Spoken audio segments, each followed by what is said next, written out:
Song was playing. What's going on, everybody? Welcome to episode 1090 of Flow Wrestling Radio Live. I'm your host, Christian Piles, joined today by David Bray, Tyler Meisinger, JD Rader. We still can't quite get that one. Not quite 100%. Yeah. But you know, it's the last show of 2024. You know, there's a bright new start coming in 2025. We got a lot to get into today. First off, hope everyone had a fine Christmas. Although we did one after Christmas. Yeah, we already handled that. We already handled the pleasantries and whatnot with Christmas. Let's check in with JD Rader, who's still in the frozen north of Omaha. How are things? Things are great. It's actually not the frozen north up here. It was like 50 degrees yesterday. You look like you were outside on a job, tremendous.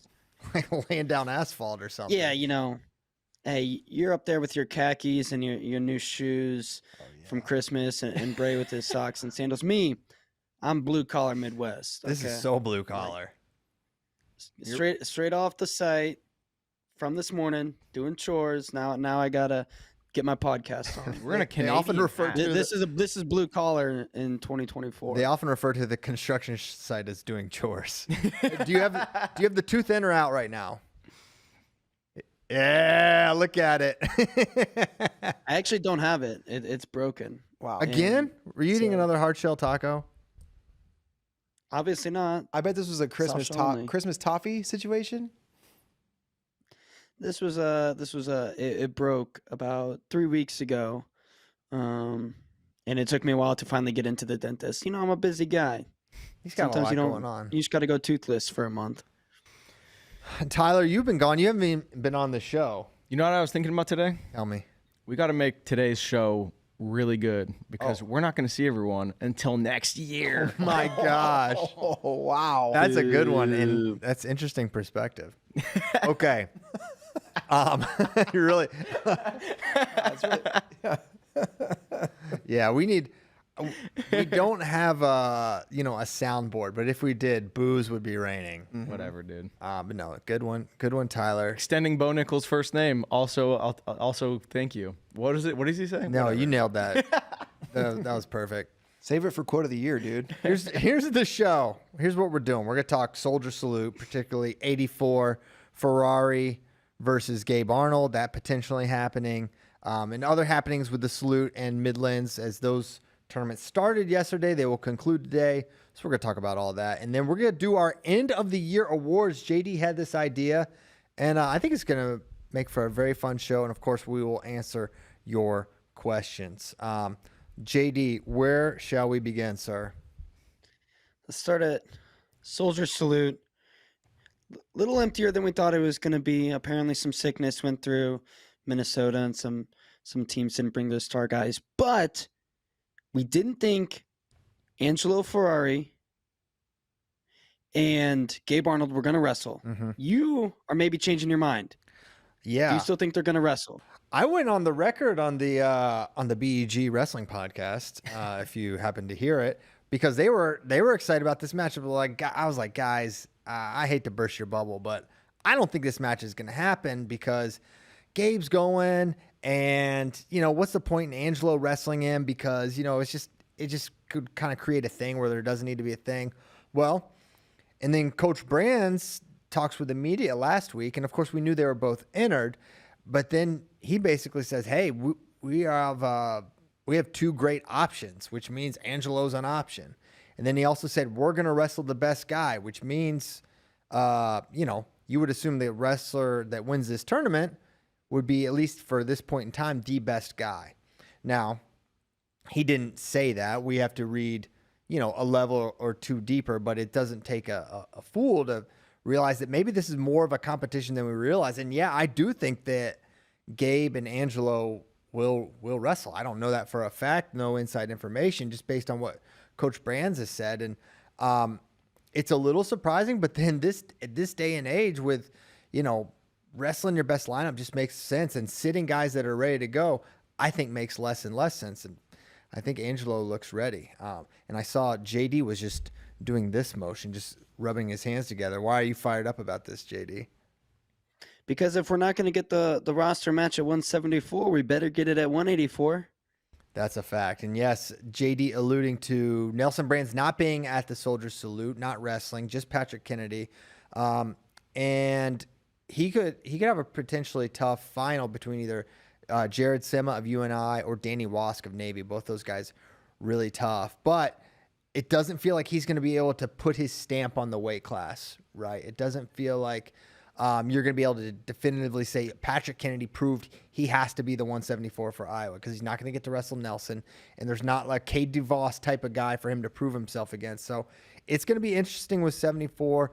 It's going to be more interesting with 184. And I guess before we get into the impact, who here thinks Gabe Arnold will win this match? Who here thinks Angelo will win this match? Are you guys looking at this as a coin flip? Is it slightly in Angelo? Is it slightly in Gabe?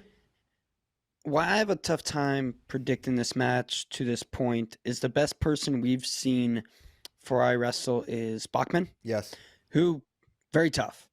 But we have seen Gabe against higher level of competition to this point, I think, which is why if I have to make a pick, I lean Gabe, just because I've seen that before. Not to say I don't think very highly of Angelo. I do think this is basically a toss-up match. And, the word from coming out of the room is Angelo, he's the real deal. He's pushing Buchanan. Like, he's going to be really good. And I do think that. But, if I have to make a pick, I guess I go Gabe. Because outside of the first couple matches, he had the, really close Bellarmine match. But he's looked good at Salute yesterday. I thought he was getting to his attacks clean. The way he fit, I love the way he finishes too, where his ability to avoid getting in the scrambles, which I think is a strong part for Angelo. He's good in the scrambles, but Gabe is so strong and explosive. If he can get in deep, he'll just pick you up and put you down. No scramble necessary. Great point. His finishing is really fantastic. And you're mentioning him wrestling well at the Salute. In further evidence, he had the 5-3 win over Bellarmine, and then he wrestled that same guy. He beat him 16 or 17-4 yesterday. So definitely improvement from that result from Gabe, from a match that was a data point we were bringing up. I've been citing that for the last couple of weeks. Like, hey man, what was up with this match? A 5-3. That doesn't seem like Gabe Arnold. And it's further validated by the fact that he majored him. So I don't know what was going on with the first time he wrestled him, but clearly wrestling well now and wrestling, whether it's true or not, it feels like he's wrestling for his spot right now. And so high incentive. He redshirted last year, right? So it puts an emphasis on this year. Like, this is the year he was supposed to start. And, it puts him. And now you think about Angelo versus Gabe. Angelo looks really smooth on his feet. I mean, his attacks to both sides are butter, right? Is he going to be able to get to Gabe? Gabe is a really tough defensive wrestler in terms of his positioning, in terms of how he moves, right? This could be a one exchange match. And here's my question, and what I'm wondering the most. Should Angelo win this one narrowly? Is that enough to say, you know what, we're pulling him, he's going to go, he's that much, him being this much better is enough for us? Or does Angelo need to be definitive and decisive for him to be the starter? I lean towards that it would have to be something like that for them to say, we're going with Angelo for the year. Yeah, and I think if Gabe Arnold had been squeaking out matches this whole tournament, maybe you take a narrow victory. But because Gabe's looking really good, I tend to think that Angelo would have to be pretty definitive. This is a hard one to think about. Gabe Arnold has already, in his true freshman year, multiple wins over All-Americans. A little bit more what you're going to get with Gabe Arnold. But Angelo, when's the last time he lost? As like a sophomore in high school? He doesn't lose. Yeah. He looks bigger. He looks stronger than he ever has, and maybe bigger than Gabe. I feel like this is real coin flip match. Yeah. I feel like if it was a different weight class too, it would maybe be different.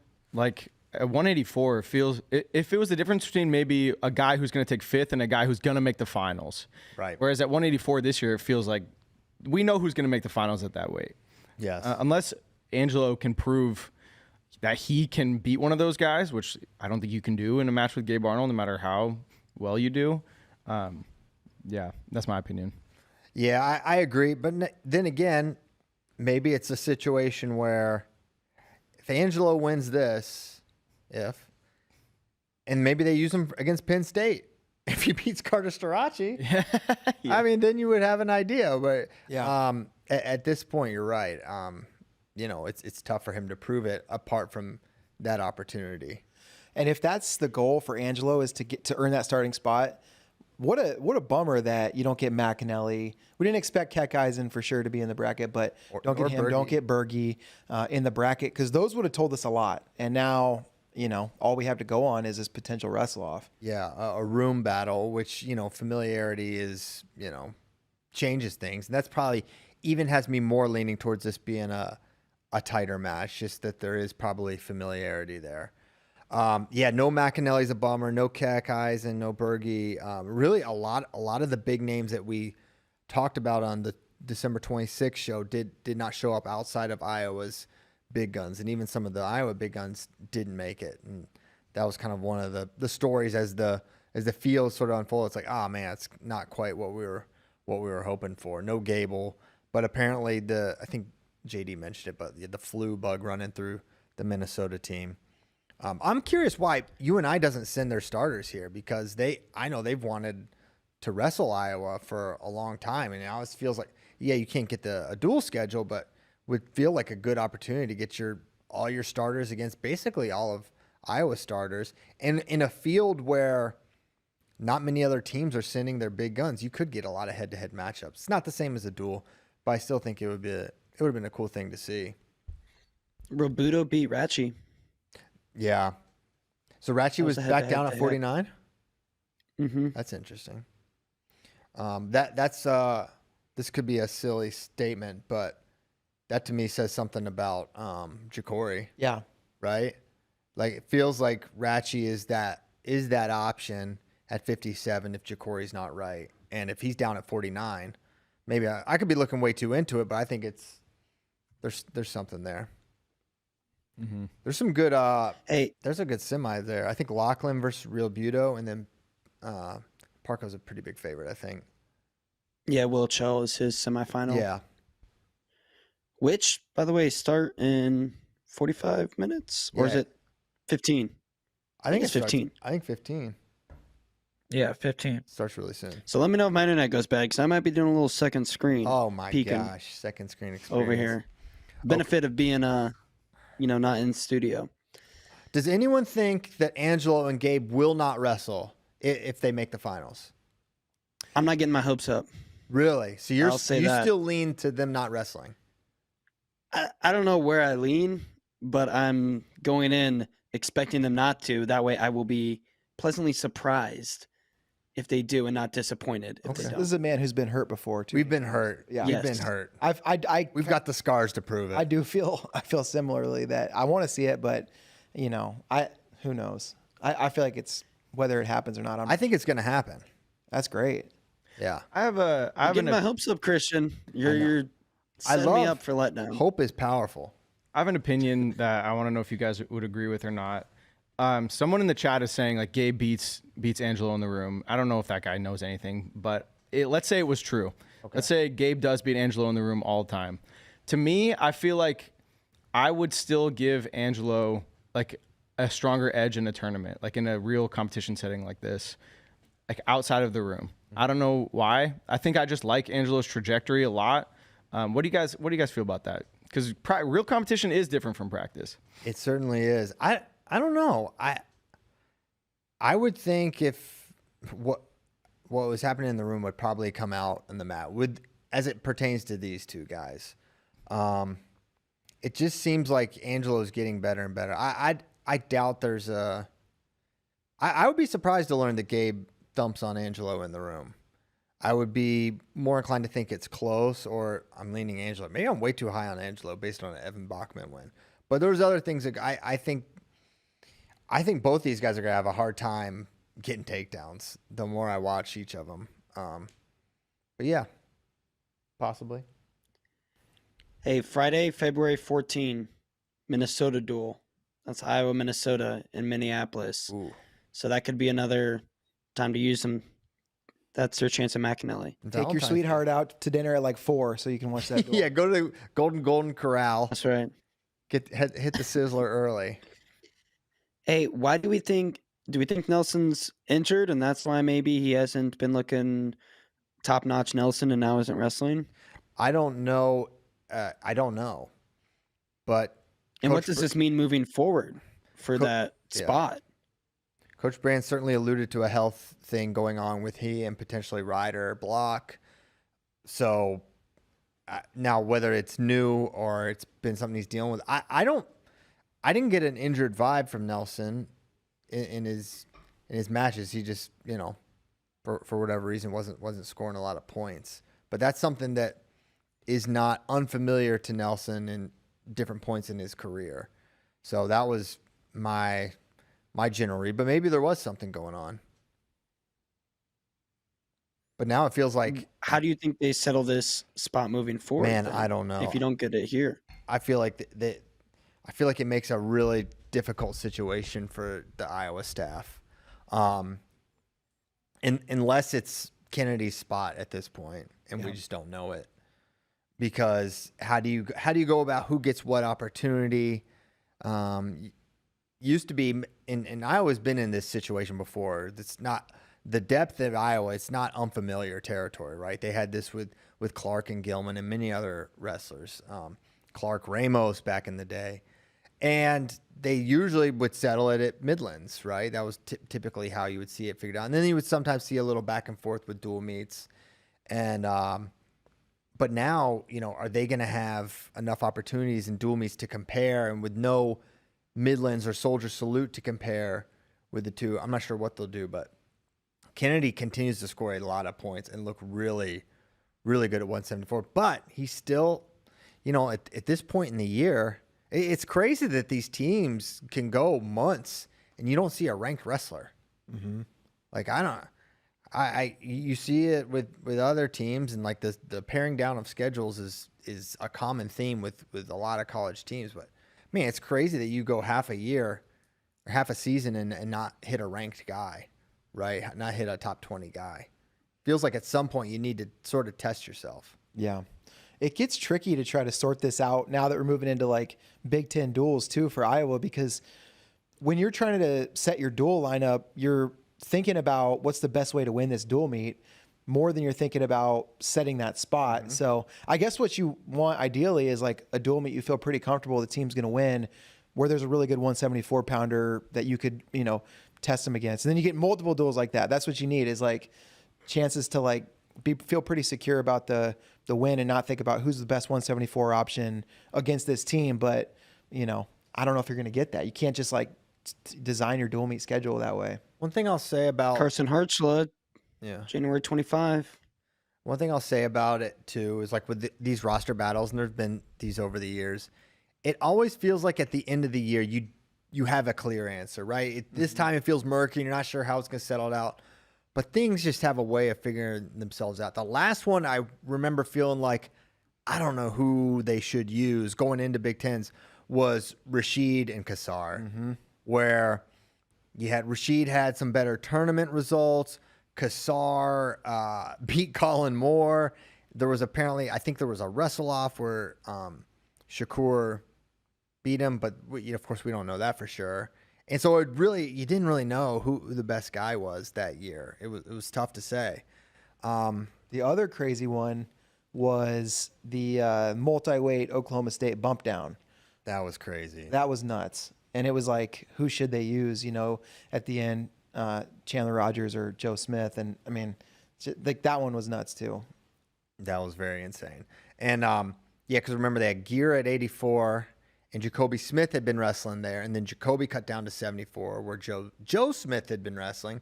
So Joe cut down to 65, where Chandler had been, and then now it created all kinds of chaos. And then Joe Smith was like the 33 seed. He was a 33 seed. Russell Marinelli. Me and Joe Smith, baby. 33 seed, 165 pounders. That's right. Man, that was crazy. One of my favorite questions on the Tyler Meisinger questions document is when he asked who Cam Coy was. And that was his opponent. That was literally the guy he was going to wrestle in NCAA. Whatever. That was a good one. But you know what? The spin zone for Tyler, he could be the big, I don't look at my bracket guy. Mm-hmm. I mean, I think I did. I think I knew who he was, but like, that was 4 years ago, man. I know, but it's just something. I feel like a lot of people, you qualify for the NCAA tournament, the first time. It's something you're like, maybe I'll remember who I was. My eyes were fixed on Alex Marinelli. That's right. Round one. Right. You were after looking that, ahead. baby. I was looking ahead. Yeah. Pigtail smash. Bring on the bull. I feel like we could probably still set that match up. Cam Coy? No, Marinelli. Tyler and Marinelli. It seems like it's hard. I think I'm busy that day. Let's try to find it. Let's go. The day that you offered to do it, I think I'm busy. Yeah. Yeah. I hear Marinelli was not the easiest guy to negotiate. So maybe not. You may be harder. Who knows? Yeah. You may be the You're going to have to talk to my agent. It's JD, but. Oh, yeah. JD's represented a lot. I'm the high-profile moneymaker. JD's the guy that takes him out to Skyline Chili after he gets his wins. That's right. That's right. We did do that. We did do that. Okay. Anything else from Salute you want to mention before we talk maybe a little Midlands? No, but Nikki. You guys want to talk about Merrill Buchanan at all? Quiet for me. What? Merrill Buchanan. Mm-hmm. Oh, yeah. Two really interesting semis at 97. Cody Merrill versus Stephen Buchanan. Aiden Sinclair versus Isaiah Salazar. Feels like the freshmen are big dogs in this situation, but I can't look away from those matchups. I'm excited just to see, hey, can Merrill compete? And Sinclair, this guy, he's really fun. He gives up some points, though. Mm-hmm. He gives up some easy points, but then he'll do some spectacular stuff. You're like, oh, my gosh. Sinclair's getting better. I'm excited for that match. And, we get those two matches, which will be fun. And then probably, I think that Salazar-Buchanan match is going to be, I don't know, maybe match of the tournament outside of 84. Certainly the second most discussed match, without a doubt. Yeah, looking forward to that one. For sure. Did you guys talk about Davino Shaver? No, but that's going down at Midlands semi. Winner will probably get Tyler Knox or I think Ryan Miller. I think is Knox's opponent. Davino's a dude. I would expect him to win this match, and I think I might take him over Knox. I don't know. Knox super good. Someone was yelling at me on Twitter that I don't give him enough love. I think Tyler Knox is really, really good. Maybe you think I should say he's a title contender. I'm just not ready to go that far. Maybe that's not fair. Maybe he's proven more than some other 33s. All I got is my gut. And my gut says he's not a title contender yet, but he's a freshman All-American contender. He beat Drake Ayala. Super, super good. Mm-hmm. But Davino also is as well. Davino's going to be a guy next year. I can't wait for that. Yeah. Man. You think Davino would get past Shaver? I do. Shaver's a dog, though. I picked against Shaver's a guy when he's on. He is. I feel like he's a guy that could beat anyone in the country. He's such a good athlete. He moves well. Sometimes he can give up points. But if his defense is locked in and he's firing his attacks, he's really, really dangerous. He's been a little nip and tuck so far at Midlands. I mean, 2 1-point wins in the quarters. Yeah. In round of 16. Is it just me that can't hear JD really like at all? Oh, I got JD loud and I can hear clear. him perfectly. It's worse than ever. Last year Shaver was. Correct me if I'm wrong, but he kind of came on later in the year, right? Yeah. He may be just ramping up at this point. I don't know. I'm pretty sure. What happened? Well, he teched Dylan Ragusin in the Big Ten Finals, but he avenged a bunch of losses, and I want to say Ragusin had thumped him pretty bad earlier in the year. Am I incorrect? I got his wrestle stat up right here. It looks like They wrestled Ragusin a bunch beat him, last year. Ragusin beat him 8-5, and then he teched Dylan in the finals of Big Tens. But then did they wrestle? Yeah, they wrestled again. Ragusin also beat him at Midlands. There you go. And NCAAs. And NCAAs. Right. He beat him that one time at Big Tens, but he teched him. So like that when he is on like that. Yeah. Yeah. Shaver's super good. Other Midland storylines, did I put anything else in there? Anything else standing out as you guys have looked over, Brad? Mark Anthony McGowan is back on the menu. He is. Right after someone asked you about him. Yes. He lost to Peterson, and then now he's in the wrestlebacks. he's been bonusing everybody that's, maybe a step below him. He's looked good against those opponents. So he still needs to get a win against a guy that's ranked really high. I don't know who the best guy he could see. It's going to depend on what happens to the semis, but would love to see him against a little bit tougher competition. But glad he's back. He hadn't wrestled in like 2 years almost. Yeah. So My match of the day yesterday of either tournament was the 197 top quarter Poznansky versus Rune Lawrence. Did y'all see this one? No, what happened? Yo, it was crazy. Poznansky ended up coming back, winning by 1 point, 10-9. But there was a bunch of back and forth. Rune came out, got the first like 2 takedowns before Paz came back, rode him tough in the third, and then almost got taken down at the end. But that one's worth going back and rewatching. Okay, check it Rune out. Lawrence is going to be good. He's just a little young. Yeah, now. I'm excited for him. Yep. I think he's got to learn to because I think like all the takedowns he got, they were like 1 second takedowns Really? where Paz just immediately got away, and then he got ridden in the third for like a minute 20 or something like that. Ended up giving up riding time, and that's actually how he lost. Gotcha. Was a riding time I feel like point. he's going to figgure out the mat game. That's something Yeah. that he did in high school, and I think it takes a little while to do in college. But I think he will. He was so mean on top in high school and didn't have problems on bottom. So hopefully figures it out. Cool. What time do Also, finals did y'all see begin for these the- tournaments? Could you look that up, Tyler, while JD progresses? 3:30 and 5. 3:30 for Midlands, 5 for Soldier Salute Central Times, I believe. Double check me, Tyler. Okay, early. Looks like the final session for Soldier Salute starts at 5 p.m. I don't know what time zone this is, though. It doesn't say. Probably Central. Probably adjust for your own. So 5 Central, 6 Eastern. Mm-hmm. And then I'll look at Midlands right now. Cool. Oh, wow, early. But the 157 quarter between Gregor Chalakin and Dylan Evans, did any of y'all see this one? No, but I saw Evans won. Evans won. It got sent into overtime with a stall. 2 stalls, actually. Chalakin's winning. Evans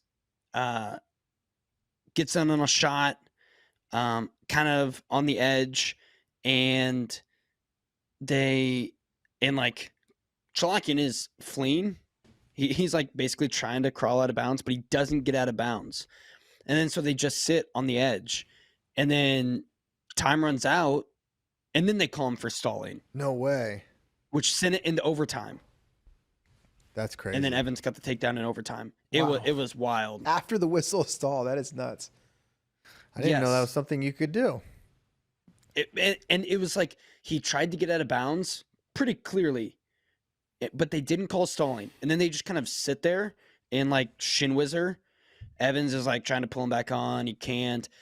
I think time ran out. Maybe they stepped out of bounds with like 1 second left or something, but not much had changed really. Then they're kind of like in the same position, and it was just like defeat basically. And then nope, stall. Is 1 it not point, totally Evans, random that overtime. that Daniel Cardenas is wrestling at the Soldier Salute while the rest of his team wrestles at Midlands, and he could have Maybe he done just that. really appreciates the troops. Is this a true play? Maybe he. Why would you not go with your team, Yeah, I don't know. regardless if you're attached or unattached? Like, I don't know. I find that odd. Yeah. Yeah, very. Maybe he didn't want to wrestle Chalakian, but like they would have to, get to each other. Was there like a specific opponent he was hoping to hit there or something? I don't know. I mean, Ja'Cory wasn't going to wrestle. Yeah, probably. everyone knew Ja'Cory was not You going can't to expect wrestle. Ja'Cory to wrestle. Yeah, I don't know. Doesn't make sense. Yeah, I don't know. Something to think about. Yeah, I don't know. right. Midlands start at 3 p.m. Central. Finals. Central, I assume. Yeah. Cool. That's great. You can go back to back on those bad boys. Back to back. Except we got outlaw practice. Freaking outlaws. Bunch of criminals. Mm-hmm. We'll figure it out. All right, should we get to these end of the year awards? Let's do it. All right, so these awards all of 2024. These are just we're gonna name a couple categories and kind of give out our champions, if you will. Fun. Cannot wait for this. All right, start First things with first. Go ahead. We're gonna dunk on ourselves. Our worst take of the year. Something we were wrong about. I was wrong on this. Okay. Award of the year. All right, I got a couple options that are running around in my head. I'll name them all because you can't take mine because they were literally my takes. So there's no possibility. With some of these, there's overlap. There won't be with this one. All right, so the one I thought about saying, I was going to say for a while, was my Camacho national champion last year take. He did not win NCAAs. And he wasn't particularly close. Though I had a 1 week party where he was ranked number 1 because he beat Matt Ramos. But then it was... You will always have that week. I will always have that week. And if the world had just like a ended lot of then, people had 1 week at 125 last year. everyone had a week. But it's not that one. Mine, well, no, I'm not. I'm gonna stick with that one because this will be thematic. That will not be a tease. I will follow up on that later. I'm just gonna stick with Camacho. That was a big whiff. I was wrong about that. I think probably my worst take of the year. After the U.S. Open, I thought our U17 world team was not going to do very well. I was like, I don't know if this is the team that's going to bring home a bunch of medals. And then they did awesome. Yes. And I was turned out to be very wrong on that. True that. I thought there was no way in hell Kyle Dake was not bringing home gold from Paris. I just really didn't see a scenario. I knew it was a tough bracket. There's going to be a lot of Russian transfers in there. I really thought he was going to do it. Was that a bad take though? It turned out to It was be wrong. Yeah. Then my And also like a thing that can make it worse is if you sell out hard for it. Like that can I make it said worse. there was It's no not just way. like a casual pick. He was like if you were like more certain, like this is gonna happen and it doesn't, that can make the take worse. my worst take was that I did not think Yui Suzaki would lose to Finish. What's her name again? That's not a bad take. Fogat. And then I did not think that Fogat would miss weight the next day. I thought all of that wasn't going to happen. You did say that publicly. Yeah. A lot. So it's crazy. And it happened. It's crazy that all that happened. Yeah. So Yeah, that was like a bad takes from me.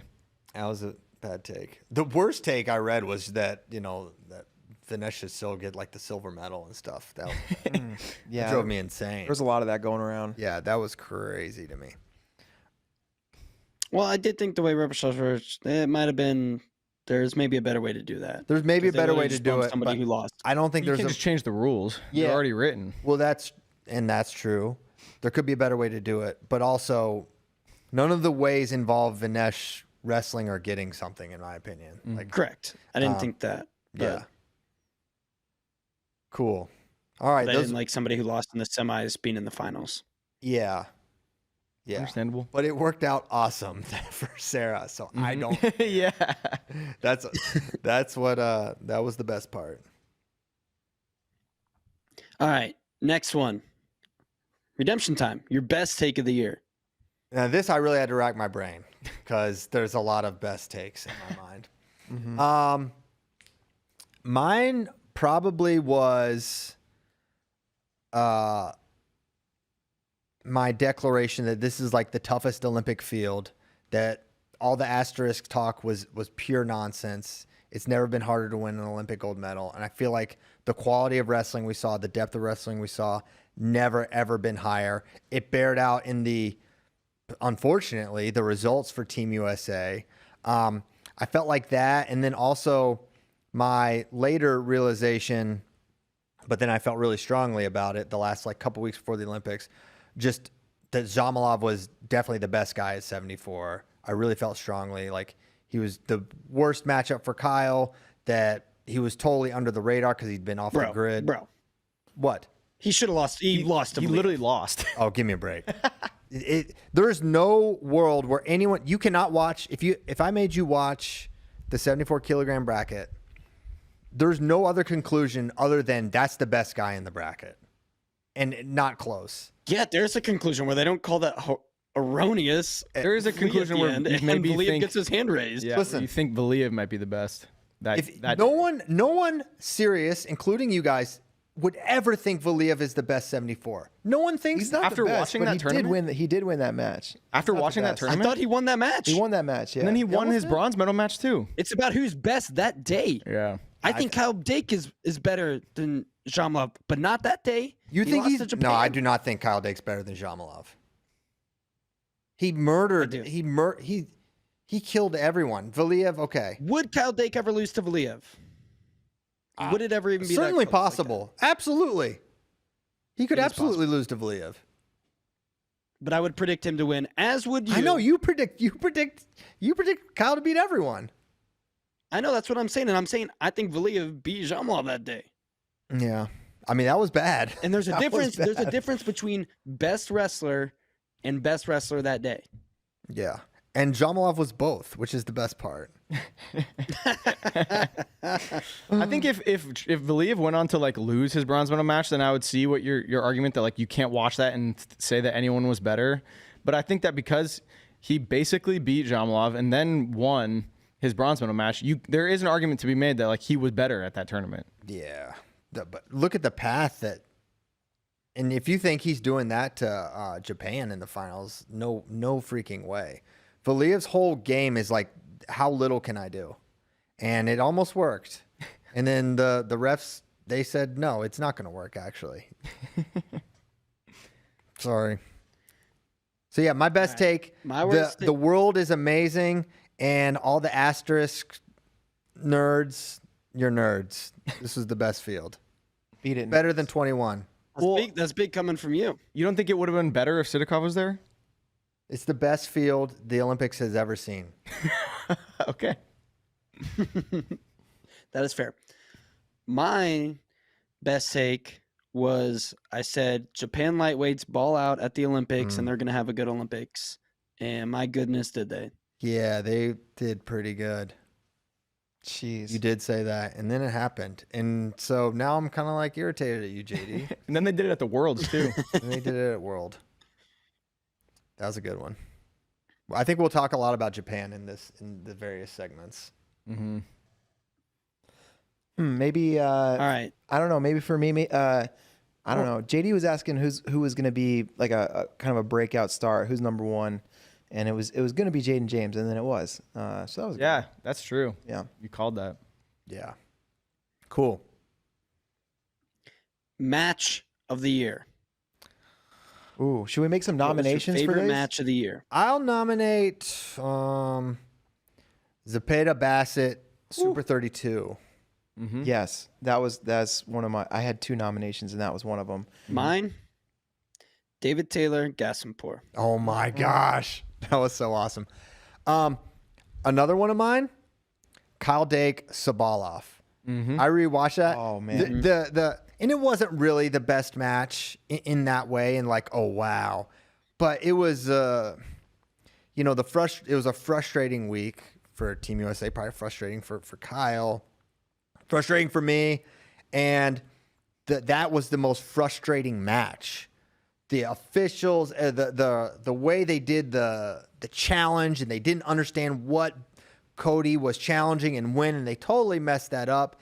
And Kyle Dake just said F it and just took the match from him with like 45 seconds to go. It was awesome. He just went out, got it, bombed him.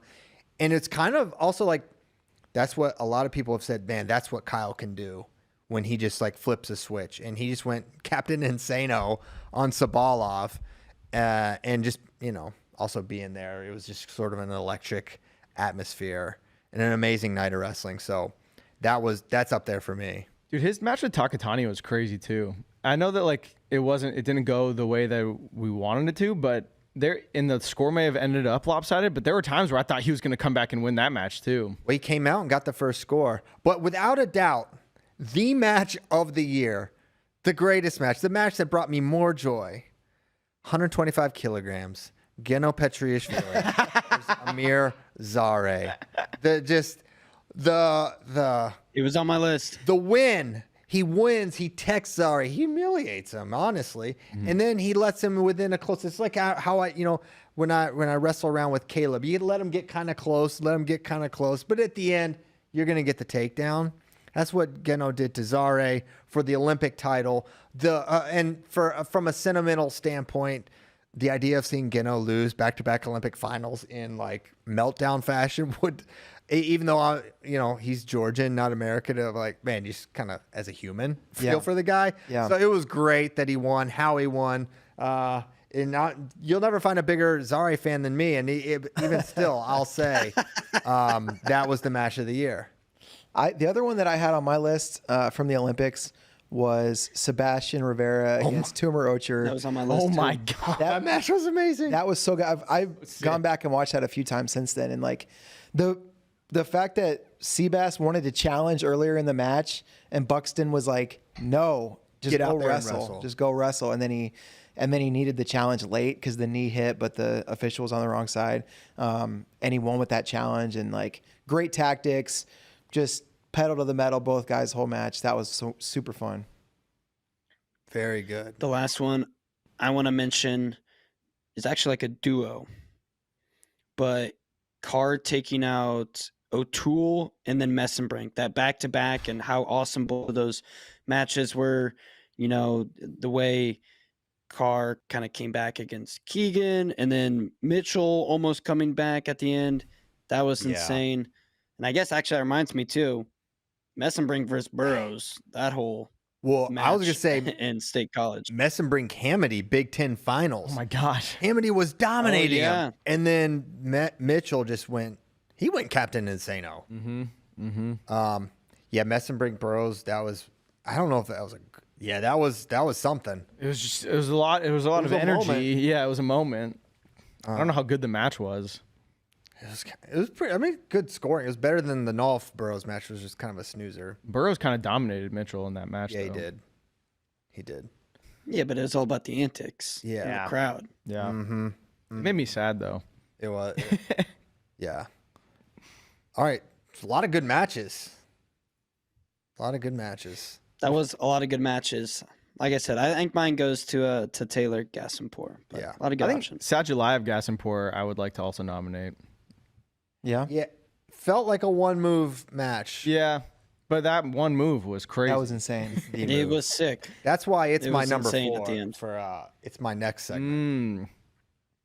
Well, go ahead. Which is Introduce it. moment Yeah. of the year. The moment of the year. I had a couple that rattled in my mind. Me, there's only one. Go. There's only one for me too. David Taylor getting hired as the head coach of Oklahoma State is the moment of the year for me. It's going to be ripple effects for a long, long time.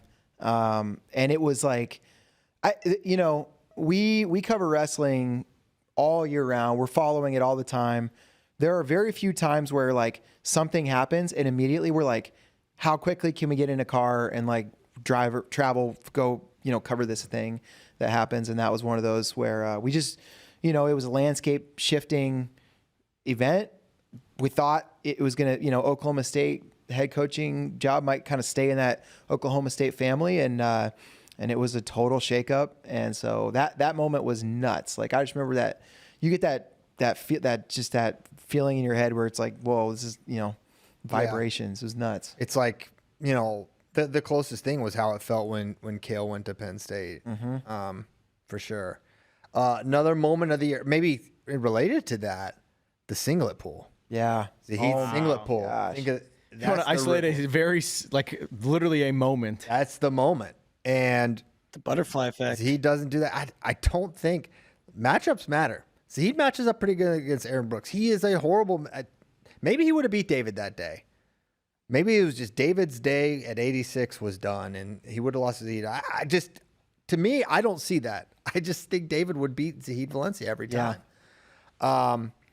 And that butterfly effect got David not on the Olympic team and the coach, and it allowed Aaron Brooks to make it to the Olympics, and starts a whole new thing there. But honestly, another the moment for me, I don't know if it will be this one, but Sajulayev Gassenpour, him hitting that takedown and just standing there and feeling like it's over, man. Freak.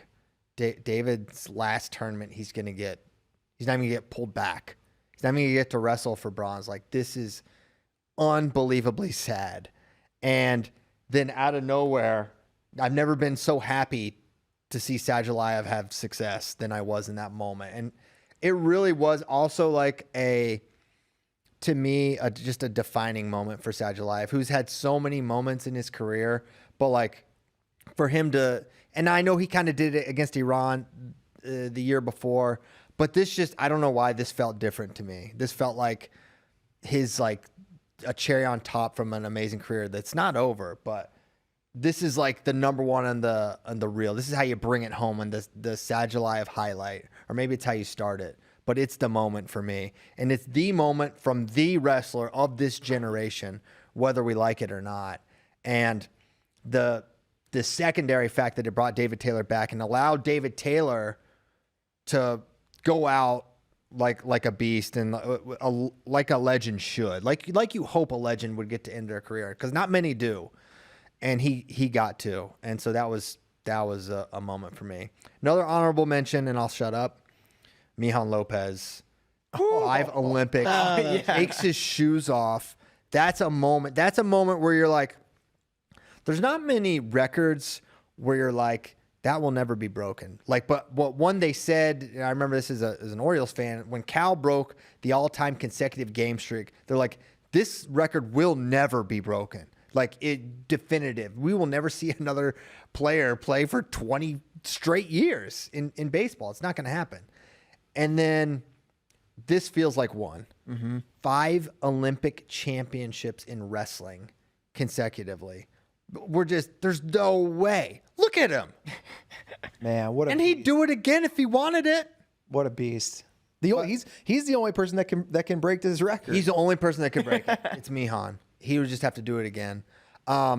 Just the what it takes to do that. Just how systematic he is. It's like, I get on top, I get this low gut, you can't move me, you can't score me, you can't turn me, I win every time.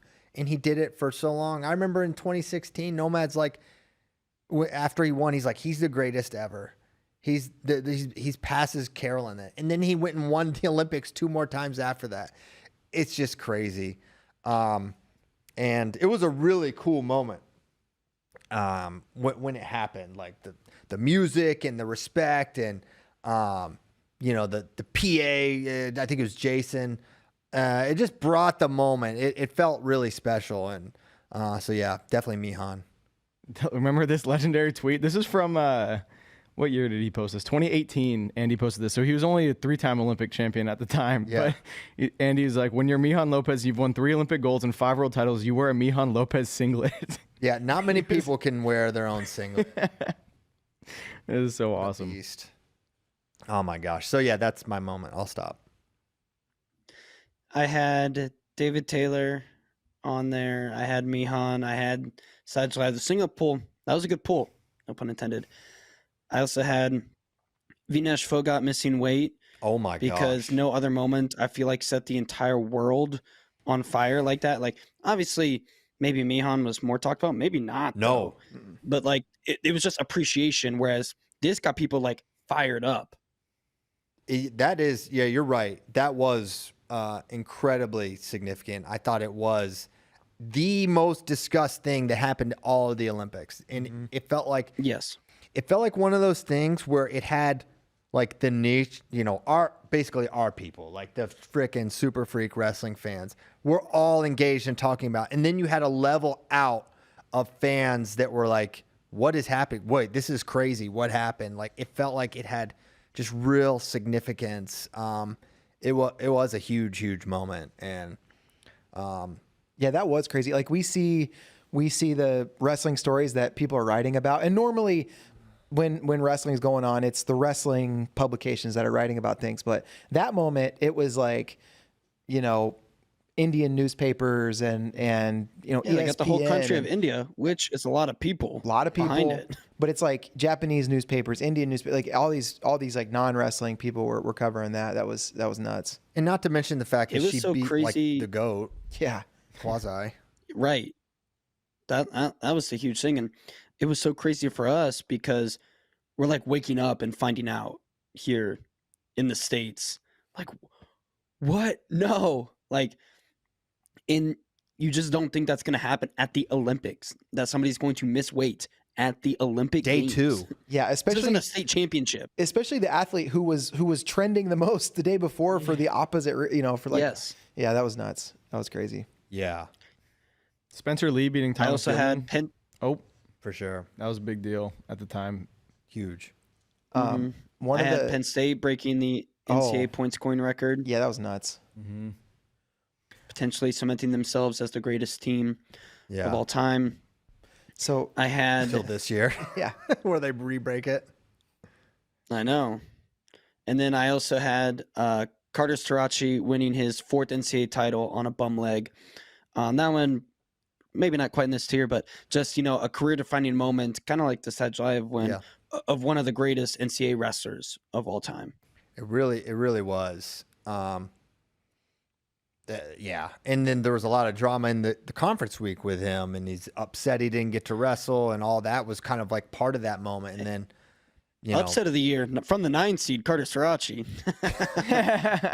bro had to go through Mackay and Shane Griffith just Yeah. to make it to the finals. He had to beat 2 NCAA champions to make it to the finals on the most known bum wheel in NCAA wrestling history. And he just freaking did it. A lot of good moments. What a great year this was. It's oh, go ahead, Tyler. I have another moment. This is it might not be memorable to everyone, but this was what was the funniest and simultaneously the most frustrating moment for me of the Olympics was when Yes. Taha I was just about to bring this up. Taha kissing the mat. erroneously retired at the same time as Lazarov of Kyrgyzstan and did not give Kyrgyzstan his moment to shine. Oh my That God, a this terrible was moment. insane. Taha started taking off his shoes. This could be the special moment, the retirement of a legend, a 3-time Olympic medalist, an Olympic champion. And then Lazarev, who we learned about that week, was like, you know what? Let me bust out my ankle socks real quick and retire also. Dude, if you were really making, top 10 moments of the Olympics, like It was so fun. a retirement from an athlete on this level should be on that list, but this dude just completely stole it. Oh, that was insane. Oh man. That's one where even Katie was Hey, like, haven't you- why did that other guy retire too? And don't forget, and then he hung around a bit and hugged and kissed. Yeah. Yeah, like it felt like Taha was almost trying to take a little longer to untie his shoes to let get that guy outta get here. off the mat, but that guy just stood there with his shoes in his hand. You and me, man. Yeah. Through the years, we've been battling. He's like, what? Hey, ask Ollie. That's heavyweights, though. They Yeah, gotta that is do it true. together. They stick together. Great point, JD. They're always friendly. Great point. I haven't even said my moment yet, though. Okay, hit it. There's one moment that reigns supreme above all others this year, and that is because it is the gift that keeps on giving. The moment that keeps on giving us more and more moments. Okay. It is when Andrew Spey gave Bo Bassett the idea to become Bo Bachelor That's true. on this very show. On Dude, this show. When we were thinking of when I saw the best takes of the year, your best take of the year, I was like, man, I wish Spey was on this show because his take that Bassett, should do that. He never will. He said that on the show. He'll never do it. He'll never do it, but what he should do. He said he should do it bachelor And style, now, eliminate once it. every 3 weeks, we get an update. Wow. Yeah, thank you, Andrew Spey. And Michigan's still on the list. Michigan's still on the list. All right. Okay, that one was fun. Let's move on to Coach of the Year. Dang. I've got 2 on my list. Well, I'll take one of them, Kevin Dresser. Yep. This man, he convinced the NCAA to give them a trophy. Not only does he go and win his second trophy, he actually had to tell the NCAA, no, I get a trophy this year. That's right. Nobody else is doing that. What a salesman. That's a good one. I mean, other My than other like one? Kale every year. Who's your other one, JD? Well, Raul Trujillo. Oh. That is Mijan Lopez's coach. And I great just job. love it every time I see them together. This 5'2" portly man with this big 6'4" heavyweight. They are a match made in heaven. Yeah. My coach of the year is all the coaches at the Olympics and World Championships who, after their athlete loses, immediately go outside and smoke cigarettes in a circle. It looks so sad. I think another nominee, somebody that should be on this list, is Neil Ayersman, because this dude, and it's years in the making, so it's maybe not just all limited to 1 year, but the state of Arkansas didn't have sanctioned high school wrestling like 15 years ago, maybe even more recently than that. So it's a brand new sport in the state. Little Rock, a new program. He's been there, I don't know, 5 years, something like that, and to have not one but two All-Americans. And Nasir Bailey was a massive recruit coming in, but I don't think everybody was declaring that Stephen Little was going to be on the podium. And for him to get that team to not only have two All-Americans, but to be like a solid dual meet team. They beat ASU last year during the season, right? Like this is an incredible thing, and it's hard to compare what he's doing at Little Rock to what Cale Sanderson's doing. They're very, very different jobs and different things, but brand new program, two All-Americans, relevant dual meet wins. I mean, that's a great job, and a guy that deserves to be at least in consideration. Yeah, Damian Hahn is up there too. 100%. All right. Before we move Next on, category. Sean Bourmet from Tyler. yeah, Sean Bourmet, obviously. Before we move on, we forgot a moment of the year. Zev in our chat reminded us. Amit Alor became the youngest American Olympic gold medalist. Yeah, that was huge. Mm-hmm. That's awesome. a good one. That was awesome. Next category, newcomer of the year. I mean, there's only one in my mind. Me? Exactly. I think there's two. Yeah, it's Ono for me. Ono or Kyoka. Yeah. I feel like I don't know. I feel like you wrestled the Only Olympics. won Olympic gold You at wrestle the toughest weight. Yeah, but Ono's better in my mind. I just feel like Kyuka would never win that tournament. I didn't think he was the best guy. He freaking did. I don't know what happened to Amazad. That's why I said there's a difference between best guy and best guy that day Yeah. or that weekend. To me, I feel like even though one of them won the Olympics, in the wrestling fans with the degenerates like us, the name is Ono. Mm-hmm. He's the best newcomer. I think just from a personality You think standpoint. that's He's got some recency personality bias? too. I don't Is think it so. personality? I think it's because of who he personality. It's because of who he beat. Massacred Yeah.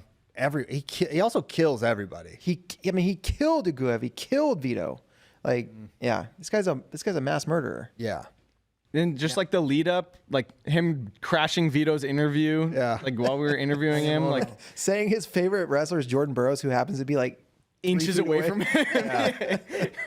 Hey, who he's now training with. Yes. That's right. Oh, dude, him on an exercise bike. The is video of him on the assault Dude, bike. I was cracking because like Ono was just like every time we would see him, he would just kind of like make you kind of laugh. Yeah, smile. dude. Like it's just funny just watching this little kid, but he's not. He's like the best wrestler in the world. And then just to see him going so hard on the bike, like he just had nothing. He's so young. It felt like he was still like a fan of all the people he was around. Like at one point, we were in the practice room for Worlds, and he popped down there and he was just like stretching and moving and stuff. And it felt like he like wasn't even there to get a workout in. He just wanted to kind of like be around David Taylor and Jordan Burroughs. Oh, And, he like, had no plan because he walked in there and was just like doing stuff, and then he just grabbed Joey McKenna. Yeah, he's like, "Hey, do you want to wrestle?" Yeah. Poor Joey had probably been practicing for like 2.5, 3 hours. Yeah. Was completely. He's like, "All right, fine." And then there were a couple times where like Ono would just hit something so ridiculous, and Joey would be like, "Oh my gosh!" Like in the middle of the go. It was.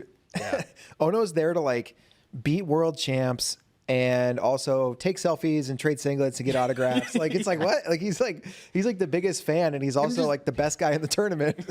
Him just being there with right after David wins, just waiting to do the jersey swap. He crashed we were interviewing David. It was actually after the interview was over and we were just hanging there talking to him. He came up to David and was like, "Hey, can we trade singlets now?" And David's like, "Oh, after the tournament." And he was the first person David He saw. was like right there. He goes, "Oh no!"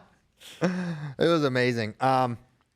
I mean, honestly, it all roads lead to Zhamalov, but this was his first World or Olympic tournament, right? He had never got the opportunity. Transferred from Russia to Uzbekistan.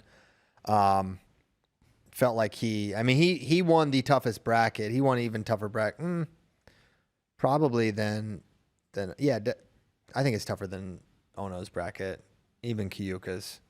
So I think he's up there for sure. I guess I shouldn't think of him as a newcomer just because the hardcore fans like knew about him, and hey, this is a guy who was like pushing Sidakov.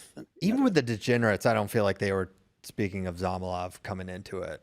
It depends on how you define newcomer, but another guy that first year on a certain type of scene, Ryan Crookham came out, beat Vito twice. Like that was pretty awesome. It's a good one.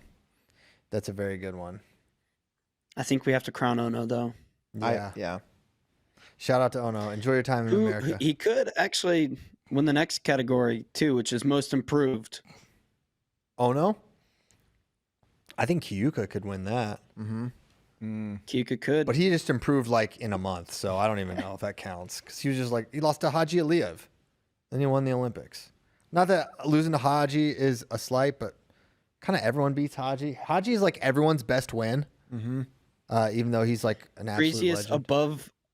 above average performance run. Kyuka. Yes. Wait, what is this bet? Wait, what is this one? Most improved. Most improved. I got Jesse Mendez. Yeah. Ooh. I just thought Jesse Mendez, really good one. from a 7th place finish to just, winning the NCAA title, and it was like, oh wow, this guy's improved a lot. And then he goes to the Olympic trials and, he beat Yanni. Who else did he beat? McKenna. McKenna. then he and lost to came McKenna. so close to Zane. Almost beat Zane. Yeah, so I thought he had just a massive jump in a year. That's a really good one. Man, I might have a hard time beating Jesse Mendez. That might be the winner. Mine is Kennedy Blades. Yeah. Not to say that she wasn't good before. She had beaten Adeline in 2023, but it was kind of like getting the monkey off of her back, finally making it on that Olympic team, and then wins silver. Hitting a suplex too, her signature move in Paris. It felt like that was kind of she made the jump from I'm one of the best age level wrestlers in the world, but I'm not quite mature enough to do this yet as a senior to, okay, now here's my senior level career, which I think will go on, for another 10 years. The crazy thing is I think I wouldn't be surprised if in a year or 2 years we're saying the same thing about Kennedy, that she's like the most improved again upon where she was and just becomes like this dominant, like 10-0s everyone type of force in international wrestling. That wouldn't surprise me at all. So that's a very good one. You could almost say Sebastian Rivera. Also, Yeah. Except he was second the year before. Yeah, but he beat I don't know. I felt Tavanian. Yeah, he beat Tavanian to make the finals. It was kind of on like the opposite side of most of the toughest guys that year. Yeah. Like on the opposite side, there was Musakayev, there was Amazad, there was the Russian whose name I'm forgetting right now.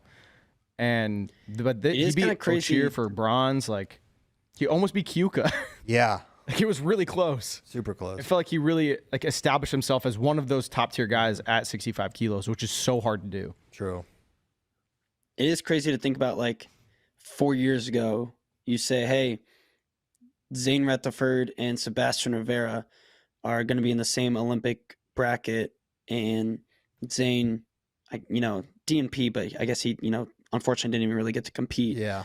To wrestle back, and Sebastian is bringing home a medal. Yeah. Mm-hmm. For sure.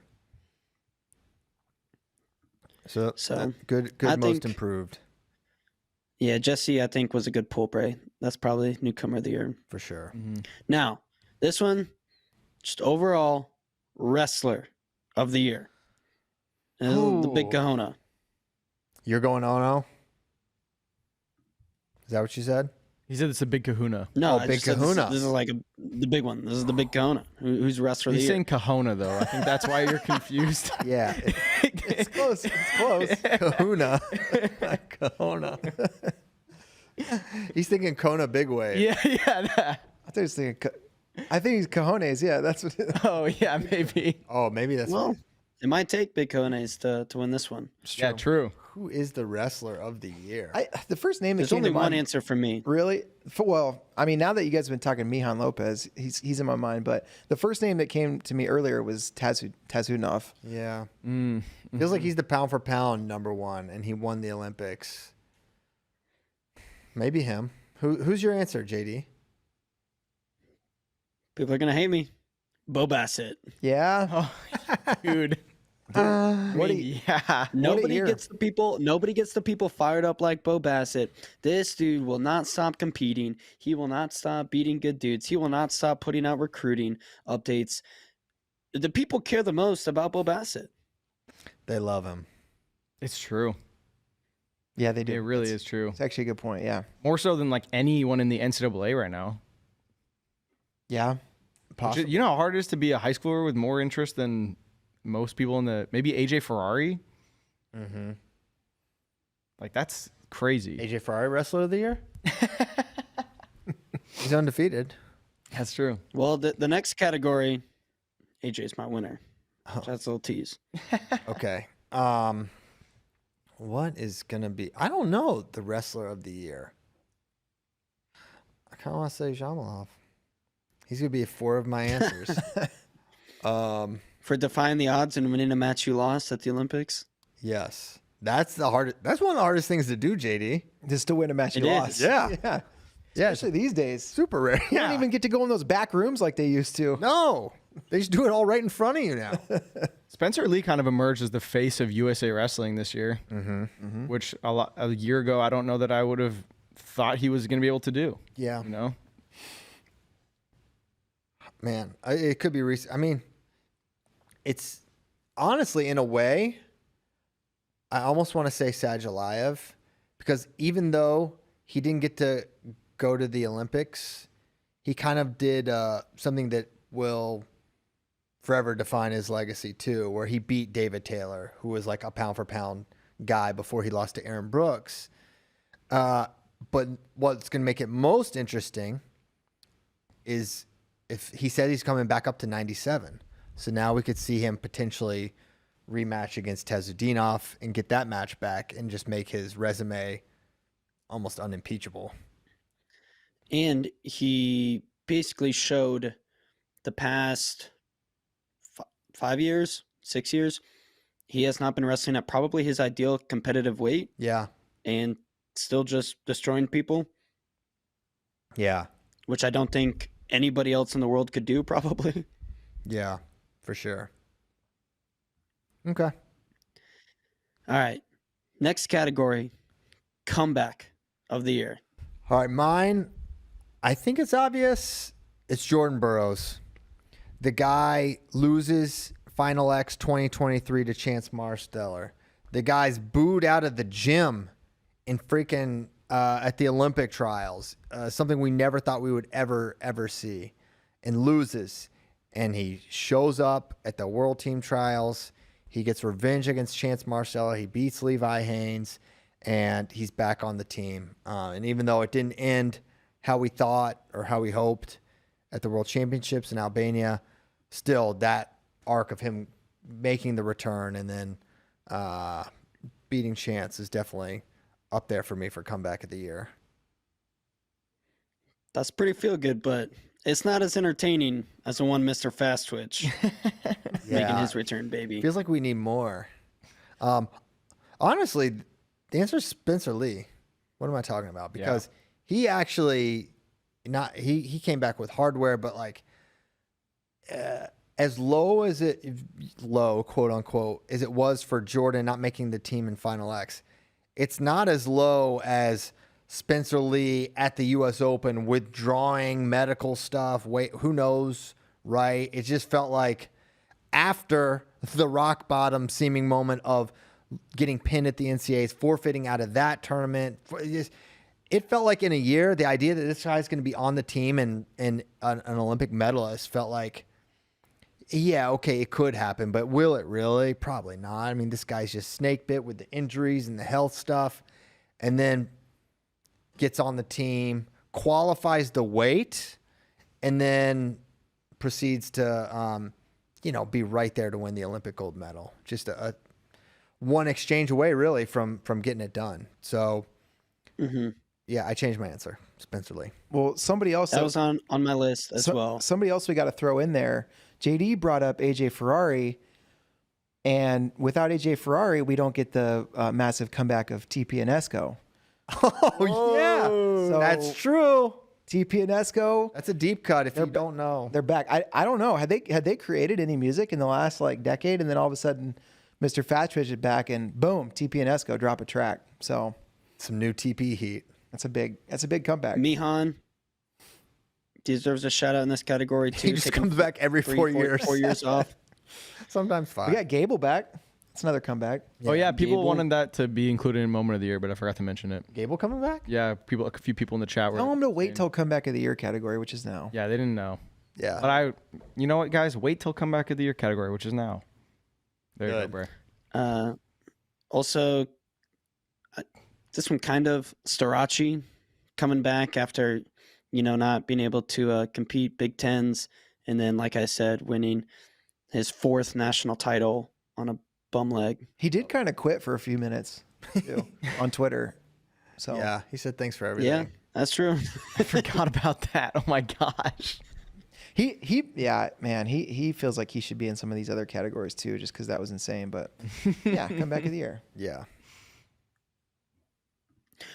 Also, comeback of the year, Paniro Johnson for beating all erroneous charges Fake.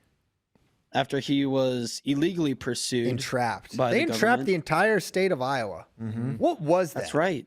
What did they do? Yeah, Nelson Brands is What in an that category. overreach. Yeah, that's nuts. What the heck? One That is, guy wanted to be a hero. and he's a loser. That's right. What a loser. Narc We weren't nerd. asking the right questions, but we got to the bottom of it. Frickin', it was a bunch of BS hooey. Anyways, All right. frickin' Patriot Next one, Act. disappointment of the year. This is Got 2. Team USA men's freestyle. Yeah. 0 golds. The standard is not that. That is well below the newly established standard for Team USA wrestling in freestyle, men's freestyle. And yeah, and honestly, like, not only is that just a disappointment, just a total shock.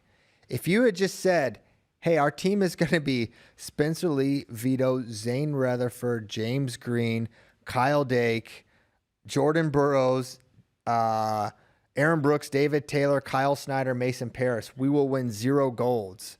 You would say, as Tyler may say, that's cap. Mm-hmm. But it happened, and it happened, over 2 tournaments, and it created a lot of questions, a lot of, concern about what's happening. And I understand it, but disappointment, surprise that we didn't get a single gold. That's wild to me. And it's and here's the reason it's a disappointment. It's so below the expectations, and we are better than that.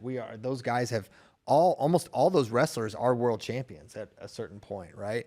And so to not do that is incredibly disappointing. I want to give I forgot one on my comeback list. Sammy Sasso. Oh my gosh. I know. I was just going to bring He's that not up in the at the- chat.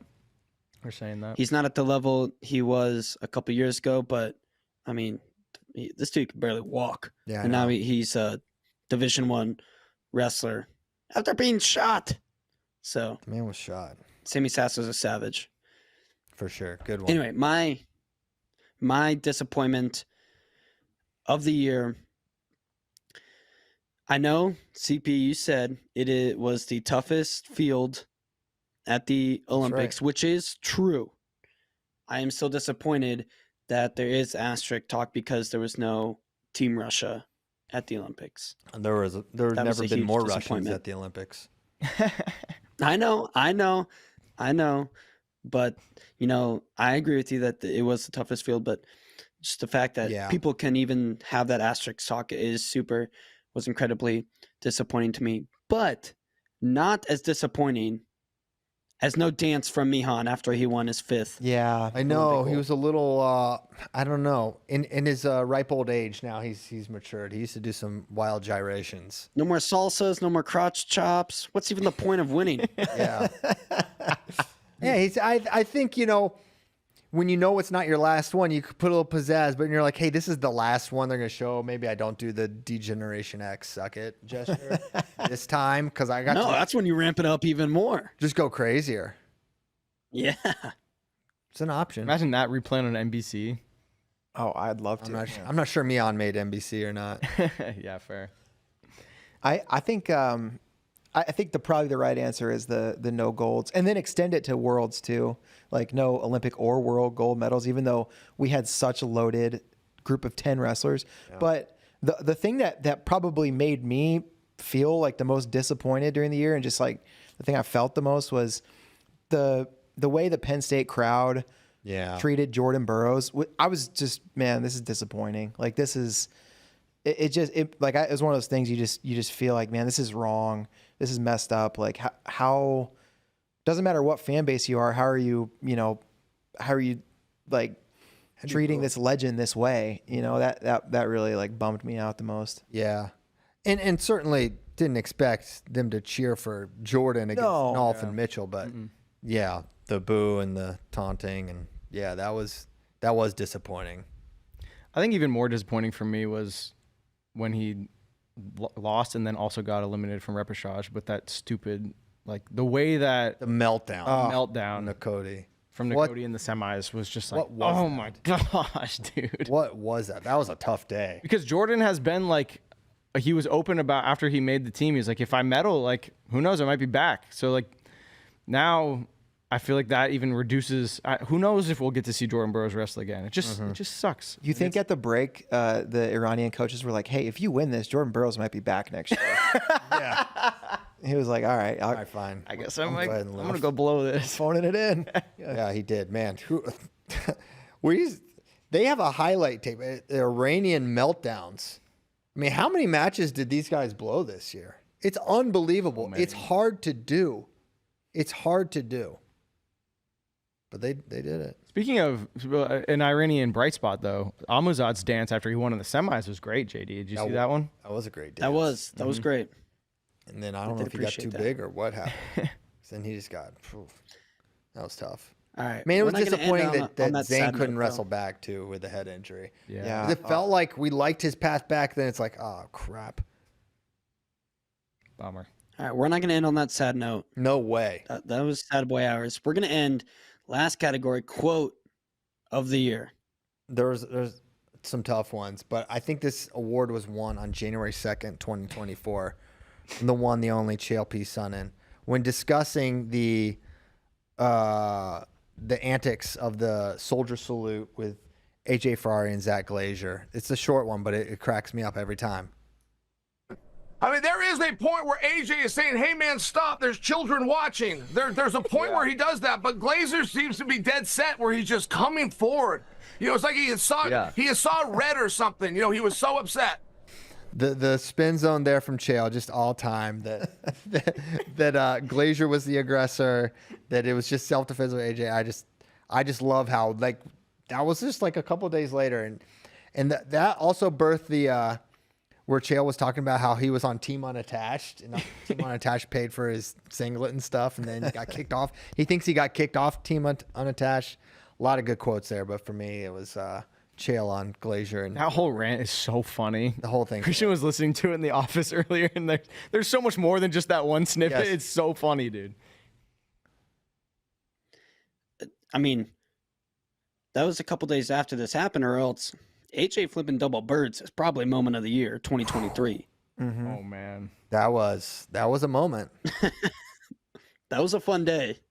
Yeah, hilarious. Other quotes? I don't know. Yeah, that quote's probably better than anything I had.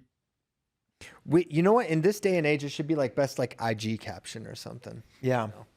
I mean, we're gonna make a little magic of our own. David Taylor press conference quote. Mm-hmm. A lot of people taking that, posting it on Twitter and stuff.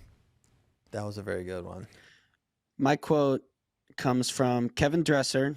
You could probably pick a lot of Dresser quotes. He's full of them. This one I thought was funny. He snuck in kind of late. This was at Fight Night this year at Joe's Nighthawk in Waverly. He's talking about all his Cuban athletes on his team. He said, those guys are fast. They're just not very good on bottom and don't speak English very well. Other than that, they're pretty good. And sometimes they get tired. And sometimes they get tired is a great line. Man. Jason Bryant said, "Quote of the year: Sion consistently not knowing Tyler's name on the Hawaii trip." Oh my gosh. Yeah, that was incredible. Oh my gosh. And the fact that What did he say the other day where I had to go? He mixed up Carter Young and somebody else, and I had to go into the mind of Sion to figure out how he got to where he got to. it was Pinero Young. Yeah. Remember we kept singing Yes. I want to be Pinero Young instead of Forever Young. Neo Young. Oh my gosh. He had a great one the other day. I haven't told this one on the show, but we're in the Tuesday lunch line after it was 2 days after the Penn State Wyoming duel, and we're just talking about like it was really ugly, and I was like, yeah, I mean for sure, and I was like, and it didn't help that Wyoming was missing their 25 and 97, and he just goes, Jork, which was Jory Volk. And he just goes, Jork? I'm like, right, yeah, Jory Volk. Man, since we're adding a Sion moment of let's the year go. category, Sion of the year. my favorite moment this year was Sion. I've been working with Sion for 5.5 years. And this year I was in a meeting and there was supposed to be like 4 people, but it ended up just being Sion and I. And Sion was talking about something and he's going through all these details and I'm like, hey, do you have this on a doc somewhere? He's like, yeah, didn't I share you on that? I'm like, no. I'm like, can you share me on it now? And he's like, yeah. And then he's like sitting there like looking at his computer for like a really long time. And I'm like, are you going to share me on that? And then he's like, what's your name again? I'm like, Sion, we've been working together for 5.5 years. And I literally had to tell, I'm like, why didn't you just go to the calendar invite and look who was invited? But he didn't think that far ahead. So that was my Sion moment of the year. Wow. Sion versus names is just a match he will never win. Bro, I like that meeting we were in together where everything electronic in the world he had on his person was dinging. He had his watch, his phone, and his laptop alerts all going off at different times the entire meeting. It was like when in the office when Ryan creates Woof. Yeah. It's just like Dude, everything. It was like that when we shared a room in Hawaii. Oh, I've and been his there. his phone and watch were going off the entire night. I literally had to yell at him the next day. I was like, if you don't silence your phone, I'm gonna kill you. I'll kill you for real. All right. so I that have was another quote of the year. I think this was started this year. Was Handsome Tuesday started this year? Ooh. Yeah, I think so. That lit the wrestling world on fire as well. Yes. Ablaze. So It's kind of, I don't know. I don't know if I'm still on board with Handsome Tuesday anymore. Yeah. leading up to Olympic trials, it was great. Yeah. It was. Felt good. All right. Hey, before we get out of here, get to questions, I got a couple extra categories Okay. that y'all don't even know about Ooh. that only I get to hand out. Okay.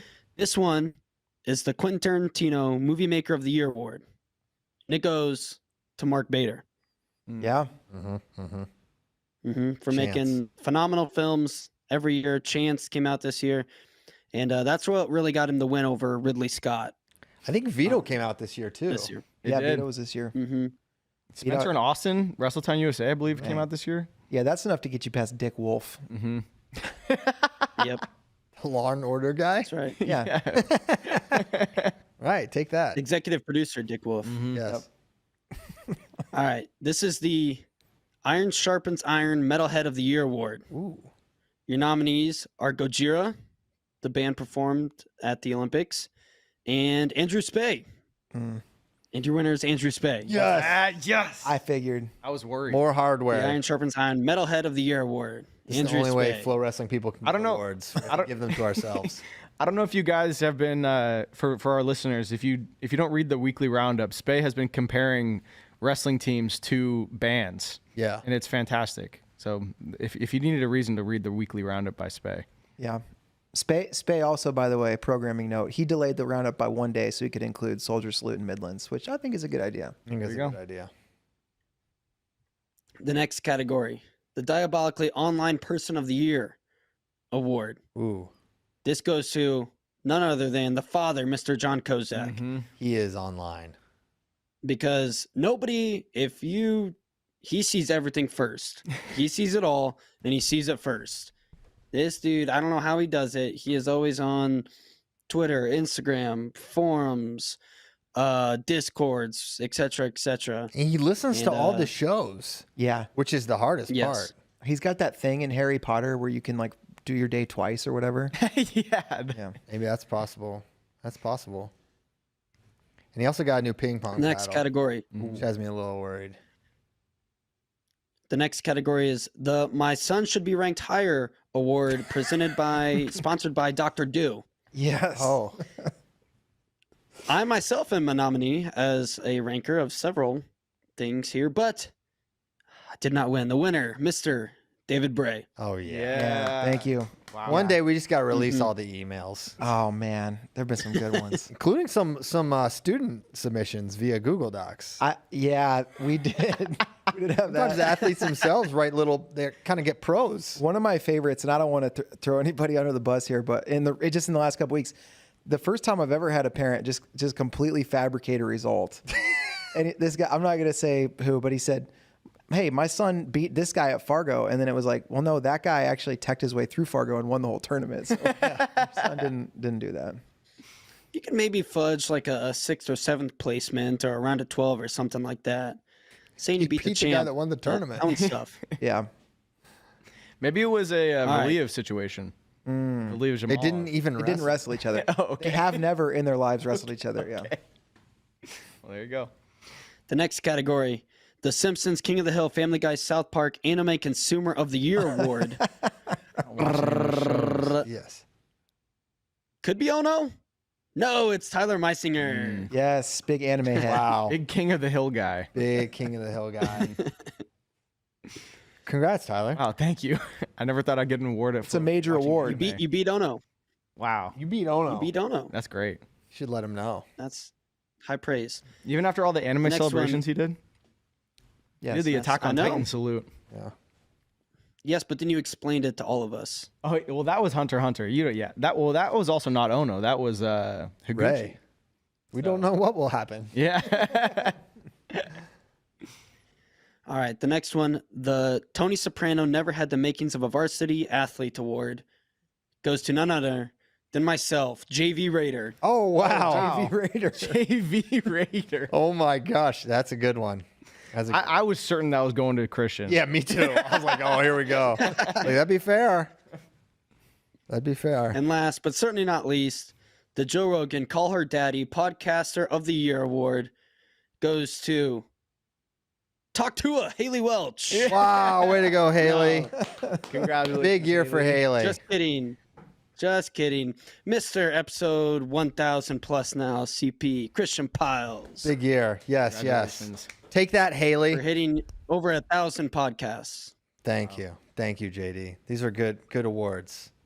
Who won Sweet Prince of the Year? Ooh. There's only one. There's no contest, no other nominees. It's Connor Petros, touchdown go. himself, That's right. the Sweet Prince. Congrats to Connor. Man. He really laid it on the line this year. Got his first speeding ticket en route to an event coverage. So What a run. I had my first speeding ticket when I was 16, like basically immediately after I got. Yeah, you know what? I never even thought about that. Getting your first speeding ticket at 26, pretty good. Yeah, he should be elated. well, especially considering that he had never used or known how to use cruise control until age 26. That is another way to get a speeding ticket. It's easy to lead foot it, you know? Dang. When did everyone get their first ticket? I was probably 20. I was home 16? for 16. winter break. Yeah, boy. I It might be a small town thing. I got pulled over a few times before I got my first ticket. I don't think I got a speeding ticket until 20s, in my 20s. Dang. I was pulled over first time at 14. I've been. Can you times. you can drive at 14 in Iowa? You get your permit, but I was pulled over on my moped. Oh, snap. Oh, criminal. Throw him away. Lock him Bad up. boys. My dad got pulled over when he was 12. Yes. He said I mean it's a very different time. He was born in 1948, but so this is 1960, I guess, but he was just driving back from to like the swimming hole, and he had another kid with him, and they passed a cop, and they like never see cops in Deerfield, Virginia. And so he got so scared that he immediately, they're like passing, and he just pulled over on the side of the road and hid. And the cop like turned around and saw like, wow, this is like a 12-year-old kid. And his passenger literally just got out of the car and sprinted away. And so the cop comes up and he's like, and Dad's just like leaned over. He's like, what are you doing? He's like, tying my shoes. And he wasn't wearing shoes because that's the thing. And so the cop took him home, and then they went and got the car, and he told my grandma, don't let him drive anymore. She said, okay. Man, So he's got us all beat. it's fun to do bad things. Yeah, he was like that kid, honestly. Anything else before we do I have, questions? I have another award to hand out. Oh? Gambling Addict of the Year award. Who do you think the nominees are? I don't want to say. No Christian one. Piles is the winner. Well, for Oh, this year, yeah! for this year. Christian Cash Piles. Cash Piles. I mean, yeah, I don't know if Pinero maybe made, Oh, wow. he Yeah, made good more point. wagers, but I think I bring more passion. You won more money. He definitely won more money. Oh, he did? Well, maybe he lost money. I mean, he might have won it in 2023. Oh, that's true. 2024.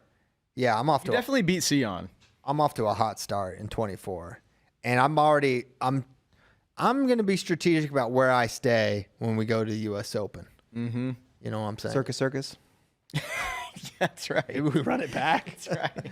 We got those sweet Navon bucks for staying there. Maybe we do it again. I don't know. Hey, CP, Yo, I got some news for you. hit it. Shaver beat Davino. How bad? Tiebreakers. Tiebreaker. 3-2. Oh wow. Wow. All right. No Nice takedowns. Nice one for Dill. Cool. Should we do a couple questions before we depart? Yeah, we're 5 minutes over, but I we know. can take a little time. Yeah. Answer a few questions. Yeah. I thought this question was really interesting. High school wrestling legend asked, if you were to put together the best all-time Penn State team from the Kale era, what ends up the weakest weight? Does it come down to Nico versus Kirk? Which is crazy to think. What a crazy weakest weight. Best 33 Roman. I honestly think this may sound crazy. Roman and Nico, I'm kind of putting on like pretty similar wavelength, honestly. I think they're both really good. I think, in my opinion, Nico probably wrestled in tougher fields. He had like Gilman, Nato, McDonough, like a lot of really good guys. Probably plenty I'm missing. Whereas, Roman had Dayton and Vito. I mean, he lost to Vito. So, I don't know. I think it would be fun to do this and like kind of have those are probably, Roman is probably the best 33, the best 41, Nick Lee. probably Nick, best 49 is Zane, best 57. Nolf. Yup. 65, David.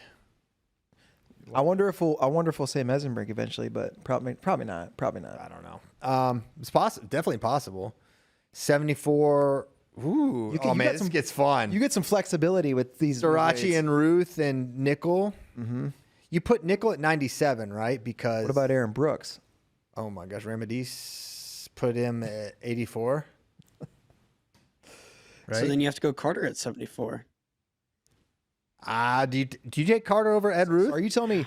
Yeah, some combination of Ed Ruth. Like, man, Carter never lost, but also like Ed I Ruth was know. just like pinning people. Yeah, Ed. Oh man, that would be such a great match. I feel like Ed, but I don't know. Wow. It's so good. Wow. This is fun.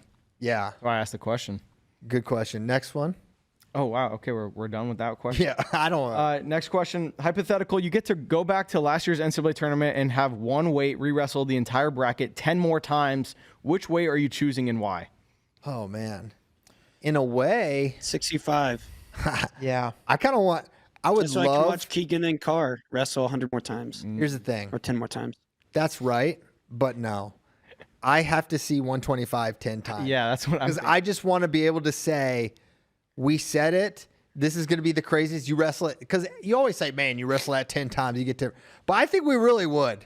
I think there's a world where Braden Davis is a national champ and Matt Ramos and Luke Stanich and all these guys win NCAAs. I think Jacob Camacho might have won one. what they got to do. I think what they have to do to make it really fitting of last year's 125 is you got after each of those 10 times you wrestle it, you reseed it based on the previous time's results, because you can't just have the same number 1 seed every single time. You got to have a different 1 seed all 10 times. And I think that's the only fair way to do it. I love it. Yeah, so it's that one. Kansas, next topic. Next question. Virginia's for FRL said, "What's the worst Christmas gift you've ever received?" Oh, I don't know if I've ever thought about that. You're gonna have to out it live on air. You know what? I really like ping pong, and one time I got like he likes ping pong. We'll get him this, and it was just like a tabletop ping pong thing as like the ping, and it's just like really small and it's not the same, and I felt really bad. The worst gifts are the ones where you feel the love behind it. But in your soul and heart, you know you're not going to use this thing. That's true pain, you know? And so that's why it's that one for me, because there was thought and good logic, but as a true ping ponger, I just couldn't play on that table. You know, something I realized this year, I'm at an age where I'm happy when I get socks. There's a long time I would get socks, but okay, cool. This is a bad gift. I don't really want socks. Now I get a pair of Nike socks. Woo, pumped about it. Absolutely. Wow. Nobody's more excited to get socks than David Bray. That's right. That's true. I'm wearing a fresh pair right now. Ooh, wild and free. Yeah, they say wild and free. They got a little bear silhouette on them, and This guy loves granola. yeah. Oh no, this is wildlife. Check out that bear. You can't see it very well. The angle's a little tough. Wild and free. Wow. Just Like your feet. just like my feet. That's right. I keep them wild. I keep them free. James, I don't know. a beard trimmer? I feel like I haven't gotten any. Clearly didn't get that. I've done a bunch of like white elephants where you just get some crappy random $8 present that you basically immediately throw away. I will say this year I did get this is actually a great gift, but a very nice pair of headphones, the like Apple AirPod Pros or whatever. Oh, yeah. To like $500, $600 headphones. Jeez. And I know. They don't fit in your ears. They're from do my they? uncle. Oh. No. They're over the ear. They're the Oh. Pro Maxes. But I just really like my $20 insignias that go behind my head, and So- we'll probably continue to use those. Yeah, so much so that you lost them in an Uber one time, and then you tracked them down, right? Yeah, I did do that. I've had to do that too when mine got stolen. Yeah, but yours wasn't a $20 pair that JD. Oh, wow. Can I tell y'all something weird that happened to me? Oh yeah. This is strange. It's sort of not really. Oh yeah. This is not a Christmas gift, but this still happened. I feel like the chat might be able to help us solve this. Yeah, help us track this down, chat. So we come home from something. I don't know what we were doing. It was like me and Caleb and his friend and Katie, I guess all of us. And we come to the door. There's a giant box at our door. And I'm not like surprised. It's like right before Christmas. So we go and we pull it in and we open it up, and it's 13 boxes of this of fragrance, True Religion fragrance. It's like a lotion and a big thing of cologne. And I'm like, what the heck? And we look at the thing. It's to Katie. It's addressed to Katie. It has our address. And there's like a note from, this is going to sound weird, especially given my family, just what you know about it. But it's just like a happy holidays from the Crazy Ape family. And we look up what this is, and it's like, we can't really figure out what it is. There's like a vape store place in like, not really even in Austin and like other parts. So we're like, we have no idea who this is from, but it has our name, and it's the same 13 boxes of this cologne and fragrance, and it retails for like $40. So now we have all this, fragrance. We don't know what to do with it. Huh? They smell good? It does actually smell good, but That's I a don't. lifetime supply. I don't wear cologne, so we're just like, I don't know. We said, well, and that's funny. The kid that, Oh, we know. huh? We know you don't wear cologne. I don't smell. But I actually did. I learned something about smell that I didn't know, because I've always, anytime I get stressed and perspire, it smells bad. And I learned that's a real thing. Really? Yeah, like a stress smell. It's like different. But anyway, I haven't had that in a while, but thankfully. But anyway, so we don't know where this came from. We cannot figure it out. Why it was addressed to Katie and from our crazy ape family. I don't know. But we gave away one of the boxes to the kid because Caleb's friend, because he's like, "Oh, this is good stuff," and so we gave that to him for Christmas. But I was given a gift from a listener that saved me recently. I was home for Christmas, couldn't find my keys. I was like, "Where are my keys?" I thought I had left them somewhere. Yeah. A listener of this podcast gave me an Apple AirTag, and I remembered that I had it, and I was able to realize that my keys were safe and sound at home. the AirTags have saved me so many times, and I am someone who loses keys and wallets all the time, and it's caused me hours and hours of stress. And I will never not have AirTags on my things again. And they're great for like when you're traveling. You put one of the extra ones in your luggage so you can see if it's in Paris, France, or in Chicago as well. I put one in your wallet so I know where you are at all times. Smart. Mm-hmm. That's good. Yeah. I like using them to covertly track people. Yeah, I bet you do. Freak. Look at him. Jamaica looking. All right, should we go? I think we can go.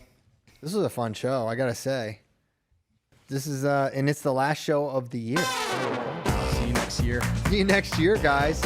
Appreciate all of you tuning in. We're gonna be back Thursday, right? Regular Thursday situation, JD. JD normally is the one that tells me all this stuff. That is correct. All right, sweet. 10 a.m. Central Time on Thursday. Perfect. We will see you then. Lots of Soldier Salute Midlands stuff to discuss. Plenty of content. Keep it on Flow Wrestling. Hope everyone has a very happy and safe New Year. And we will see you next time. Thanks, guys.